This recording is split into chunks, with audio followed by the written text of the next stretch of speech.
আমার আরেকটা বড় ভাই আছে এই পাশে, বড় ভাইয়ের কাছ থেকে একটু ঘুরে আসি। আসসালামু আলাইকুম ভাই, কি অবস্থা? আজকে কি ব্যবসা খারাপ নাকি? কেন ভাই? আজকে তো সবাই বলতেছে খুব ভালো ব্যবসা হয়েছে, খুব ভালো ব্যবসা হয়েছে।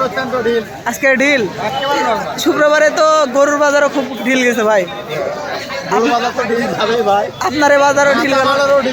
কেন, মানুষ তো কাঁচা শাকসবজি কিনবে, শক্তি সঞ্চয় করবে, ধান কাটবে এই সময়, তাহলে কি জন্য আপনার এখন বাজার ঢিল যাচ্ছে? অনেক কম, ক্রেতা নাই। ক্রেতা সব দেশের বাইরে গেছে না এলাকার বাইরে? এলাকার বাইরে কামলা দিতে গেছে। তো ইনশাল্লাহ ভাইয়ের ব্যবসা যেন ভালো হয়, দোয়া করবেন সবাই ভাইয়ের জন্য। আমাদের বাজারের, এই বাজারে কিন্তু একদম শুরু থেকে ভাই আছে, ব্যবসা করে আমাদের সেবা দিয়ে যাচ্ছে। দূর দূরান্ত থেকে সবজি ক্রয় করে নিয়ে আসে, রপ্তানি করে নিয়ে আসে, আমাদের মাঝে বিলিয়ে দেয়, তাই না ভাইয়া?